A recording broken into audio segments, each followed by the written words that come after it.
Pembentukan kata adalah kajian morfologi bahasa yang mempelajari unsur terkecil yang memiliki makna. Kata terbentuk dari penggabungan unsur-unsur yang memiliki makna dan menciptakan makna baru.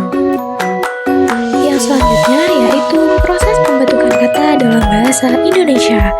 Pembentukan kata dalam bahasa Indonesia adalah proses menciptakan kata-kata baru dari kata dasar melalui berbagai metode. Proses ini memperkaya kosakata dan mencerminkan dinamika bahasa seiring dengan perubahan sosial dan budaya. Teman-teman, dalam pembentukan kata dibutuhkan beberapa metode. Nah, beberapa metode pembentukan kata yang umum digunakan dalam bahasa Indonesia antara lain sebagai berikut. Afiksasi. Afiksasi adalah proses pembentukan kata dengan menambahkan afiks pada kata dasar. Nah, afiksasi dapat mengubah bentuk, kategori, dan juga makna kata. Afiks dibagi menjadi beberapa jenis. Yang pertama ada awalan atau prefiks. Awalan atau prefiks adalah jenis afiks yang ditambahkan pada bagian awal dari sebuah kata dasar atau bentuk dasar. Contohnya adalah me, di, dan juga ber. Kata dasar ajar, bila ditambahkan prefiks me, ia akan menjadi mengajar. Oke, yang selanjutnya ada akhiran atau disebut juga sufiks, yaitu bentuk dasar yang mendapatkan tambahan imbuhan di bagian akhir. Nah, sufiks ini dapat dibedakan menjadi dua jenis loh, yaitu sufiks asli yang berasal dari bahasa Indonesia meliputi akhiran an, i, dan nya. Contoh dari sufiks ini yaitu kata dasar ajar ditambahkan sufiks an dapat membentuk kata baru menjadi ajaran. Selanjutnya ada sisipan atau infiks, yaitu jenis afiks yang ditempatkan di tengah kata dasar. Contoh infiks ini meliputi infiks l, r. Kata dasarnya tunjuk ditambahkan infiks l dapat membentuk kata baru menjadi telunjuk. Dan yang terakhir ada gabungan antara awalan dan akhiran atau yang disebut dengan konfiks, yaitu proses menambahkan imbuhan pada bentuk dasar yang dilekatkan di bagian awal dan juga bagian akhir. Nah, konfiks ini merupakan gabungan dari prefiks dan juga sufiks karena terletak di awal dan di akhir kata. Contoh konfiks meliputi kean, peran.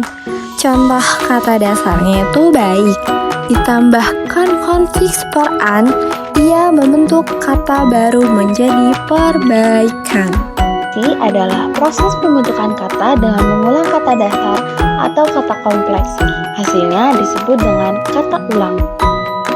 Jenis-jenis reduplikasi. Yang pertama, pengulangan penuh adalah mengulang kata dasar secara keseluruhan. Contohnya, kata dasar rumah menjadi rumah-rumah.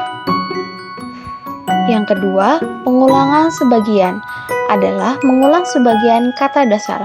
Contohnya, kata dasar sayur menjadi sayur-mayur. Yang ketiga, pengulangan dengan afiksasi adalah mengulang kata dasar dengan penambahan afiks. Contohnya yaitu kata dasar lari menjadi berlari-lari. Perbedaan reduplikasi dengan afiksasi adalah yang pertama, afiksasi penambahan imbuhan pada kata dasar, sedangkan reduplikasi yaitu pengulangan kata atau suku kata. Komposisi. Komposisi adalah penggabungan dua morfem dasar yang menghasilkan makna baru. Dua kata ini bersatu menjadi satu kata dengan satu makna. Jenis-jenis komposisi terbagi menjadi 5 macam. Yang pertama, koordinatif, di mana jenis komposisi koordinatif ini adalah menggabungkan konsep-konsep yang sederajat. Contohnya itu baca tulis, makan minum. Yang kedua, subordinatif. di mana jenis komposisi subordinatif ini adalah menggabungkan konsep-konsep yang tidak sederajat. Contohnya itu seperti sate ayam dan makan malam. Yang ketiga, istilah.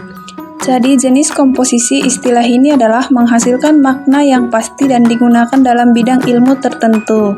Contohnya itu seperti tolak peluru dan angkat besi. Yang keempat ada idiom, di mana jenis komposisi idiom ini adalah menghasilkan makna idiomatik yang tidak dapat diprediksi secara leksikal maupun gramatikal. Contohnya itu memeras keringat atau bekerja keras.